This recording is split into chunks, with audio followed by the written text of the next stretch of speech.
Herkese merhaba. Yanımda Leyla Kırşan var. Nasılsın? Hoş geldin. İyiyim, hoş buldum. Siz nasılsınız? Harika. Çok da güzel gözüküyorsun. Teşekkür ederim. Harika. Sağ ol Bülent abi. Ama Ne söyleyeceğim? Grant abinle. Tamam. Peki. 3 tane hızlı sana sorum var. Bu arada hayat nasıl gidiyor? Yolunda mı her şey? her şey çok yolunda, çok şükür. Kendimi yaşlanmış hissedemem şu an. Hayır, Ne? hayır. Kiminle red carpet servisi çekmek isterdin? Kiminle olabilir? Seninle çekelim bari. Olur mu? Selfie mi çekelim? Evet. Nerede telefon? Şevket abla da. Hadi gel. Telefonu alayım mı? Şevket Hanım, telefonu Telefonu alabilir miyiz? alalım, biz bir fotoğraf, biz selfie çekileceğiz de. Hemen biz bir selfie çekiyoruz. Gel. O zaman ben arkana geleyim. Olur.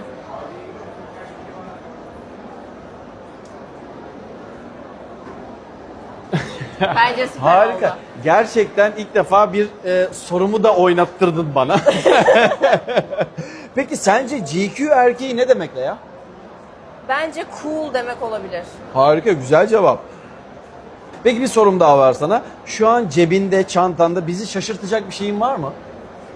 Yani yok. Ben öyle çok çanta taşımayı sevmediğim için çok minimalize şeyleri var ve ruj ve parfüm o kadar. Harika. Evet. Sadelik her Fazlalık şeydir yok. diyorsun. Evet. Peki bir de moduna göre sana bir soru seçtireceğim. Soruyu okuyup bana cevaplayabilirsen harika olur. Tamam. Seçiyorum o zaman.